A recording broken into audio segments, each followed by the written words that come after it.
ధన్యవాదాలు అధ్యక్ష. ముందుగా మన ప్రభుత్వంలో మొదటిసారి ప్రవేశపెట్టిన పూర్తి స్థాయి బడ్జెట్ని మీద మాట్లాడే అవకాశం ఇచ్చిన మీకు సభలో ఉన్న పెద్దలందరికీ ధన్యవాదాలు అధ్యక్ష. గత వైసీపీ విధ్వంసాల నుంచి వ్యవస్థలను పునరుద్ధరిస్తూ అనేక సవాళ్లను ప్రస్తుత సంక్లిష్ట పరిస్థితులను కూడా అధిగమించి రాష్ట్రాన్ని పునర్నిర్మించేలా బడ్జెట్ని రూపొందించిన ఆర్థిక శాఖ మంత్రులు అయిన పయ్యావుల కేశవ్ గారికి, ఆయనకు సహకరించిన ముఖ్యమంత్రి నారా చంద్రబాబు నాయుడు గారికి రాష్ట్ర ప్రజలందరి తరఫున ధన్యవాదాలు తెలియజేసుకుంటున్నాను అధ్యక్ష. ప్రస్తుత బడ్జెట్ మన రాష్ట్ర ప్రజల ఆకాంక్షలకు, రాష్ట్ర పునర్నిర్మాణానికి పునాదిలాగా ఉంది అధ్యక్ష. గత ప్రభుత్వం పూర్తిగా నిర్లక్ష్యం చేసిన వ్యవసాయం మరియు వాటి అనుబంధ రంగాలకు అధికంగా 13,486 కోట్లు కేటాయించి, అలాగే అన్నదాత సుఖీభవకి 6,300 కోట్లు కేటాయించి రైతే రాజు అన్న మాటకి కట్టుబడిన ప్రభుత్వం అని నిరూపించుకున్నాం అధ్యక్ష.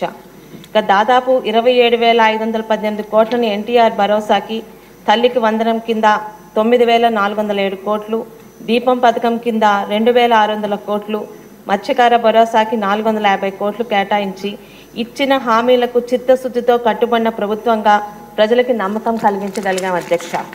అదేవిధంగా గ్రామాలకి పూర్తి స్థాయి అభివృద్ధికి కట్టుబడి ఉన్నట్టు 2,800 కోట్లు జల్ జీవన్ మిషన్కి కేటాయించి, మరియు 8 నెలల్లో గ్రామాల్లో మనం పూర్తి చేసిన రోడ్ల పట్ల ఇటు గ్రామాలకు కూడా మనం ఎంత చిత్తశుద్ధితో కట్టుబడి ఉన్నామో కూడా ప్రజలకి తెలిసేలా చేయగలిగాం అధ్యక్ష. ఇక బీసీలు ఆదరణ పథకం 1998లో చంద్రబాబు నాయుడు గారు ముఖ్యమంత్రిగా ఉన్నప్పుడు అప్పటి బీసీ మంత్రిగా చేసిన నాన్నగారైన గౌతు శ్యామసుందర్ శివాజీ గారి ఆధ్వర్యంలో మొదలైన పథకం ఆదరణ పథకం అధ్యక్ష. బీసీల్లో చేతి వృత్తుల వారికి ఎంతటగా సహకరించిందో ఆ పథకం ఎంతగా అద్భుతమైన స్పందన వచ్చిందో మనందరికీ తెలిసింది అధ్యక్ష. కానీ ఆ తర్వాత వచ్చిన ప్రభుత్వాలు ఆదరణ పథకాన్ని పూర్తిగా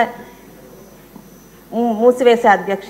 మళ్ళీ 2014లో మా జిల్లా నుండే మంత్రి గారైన అచ్చెన్నాయుడు గారి ఆధ్వర్యంలో ఆదరణ 2 పథకం కింద ఆదరణ పథకం మొదలై ఎంతమందికి చేతి వృత్తుల వారికి మనం పనిముట్లు అందించామో మనకు తెలిసింది అధ్యక్ష.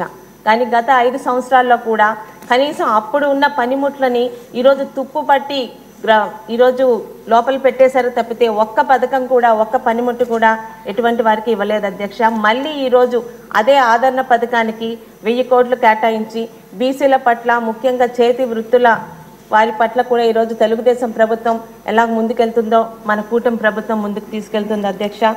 అదేవిధంగా ముఖ్యంగా గత ప్రభుత్వపు దుర్మార్గపు చెత్త పన్నులు తొలగిస్తూ ప్రజలపై ఎటువంటి కొత్త పన్నుల ఆర్థిక భారం కూడా మోపకుండా రాష్ట్రానికి రెవెన్యూ సమకూరేలా బడ్జెట్ రూపొందించి ప్రజలు కూటమి ప్రభుత్వంతో పెట్టుకున్న ఆశలకి భరోసా కల్పించగలిగాం అధ్యక్ష. ఇక మొత్తం మీద చూసుకుంటే బీసీ, ఎస్టీ, ఎస్సీ, మైనార్టీ సంక్షేమంతో పాటు అన్ని వర్గాలకు చేయూత, అన్ని రంగాలకు అభివృద్ధికి సమాన అవకాశం ఇచ్చాం అధ్యక్ష. ఇక గత పాలకుల కక్ష సాధింపు చర్యలు లేకుండా ప్రభుత్వానికి సంక్షేమం, అభివృద్ధి మాత్రమే ముఖ్యమని భావిస్తూ గత ప్రభుత్వ బకాయిలను కూడా మనం పూర్తి చేసి ఈ బడ్జెట్ తీసుకెళ్లింది అధ్యక్ష.